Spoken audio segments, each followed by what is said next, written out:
I'm Chris Bezaire, Sales Associate and Market Analyst with Coldwell Banker Saul Needles Real Estate in Cape May, New Jersey. I'd like to welcome you to the second quarter 2011 market analysis of the Cape May market area. Today I'm coming to you from Uncle Bill's Restaurant here in Cape May, a great place to come have breakfast with your family.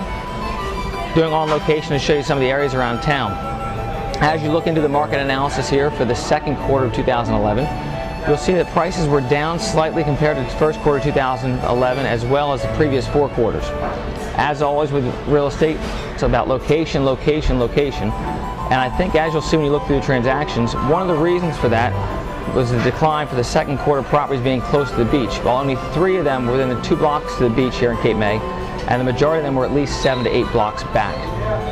Also, while the average sales were down, the number of transactions was actually even, with 40 transactions this quarter as compared to 43 transactions for the same quarter a year ago. And we're also almost double the number from the first quarter of 2011, with 21 back in the first quarter of 2011. Also, as we always look at here in our market analysis, we look at the days on market, and the days on market have held steady for both condos and single-family homes here in town. For a single-family home, it's averaged at 255 days on the market, and for condos, it's averaged 435 days on the market. With the current inventory levels on the market, that currently translates to a 2-year supply of condos and a 1.5-year supply of single-family homes. Again, holding steady from last quarter's numbers and at acceptable levels for where the market dictates. While the days on the market stayed the same, the ask to sales price did drop down to 82% for single-family homes and also 80% for condos.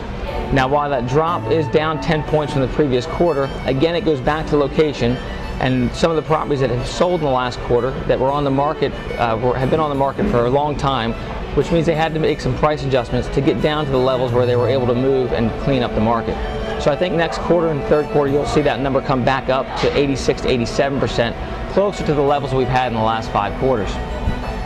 Finally, for the areas of West Cape May and Cape May Point, the area of West Cape May has kind of dropped off a little bit and come to a standstill. Only 1 transaction in the last quarter as compared to 8 in the same quarter a year ago, and 3 transactions in the first quarter of 2011. For Cape May Point, the transactions have held steady, with 3 transactions in the second quarter of 2011 as compared to 3 transactions at that same period a year ago, and it's actually up from the 1 transaction we had in the first quarter of 2011. That concludes the analysis for the second quarter of 2011. As always, if you have any questions over any of the information here, feel free to contact your agent at Coldwell Banker Saul Needles Real Estate. And otherwise, we'll see you again in the third quarter of 2011.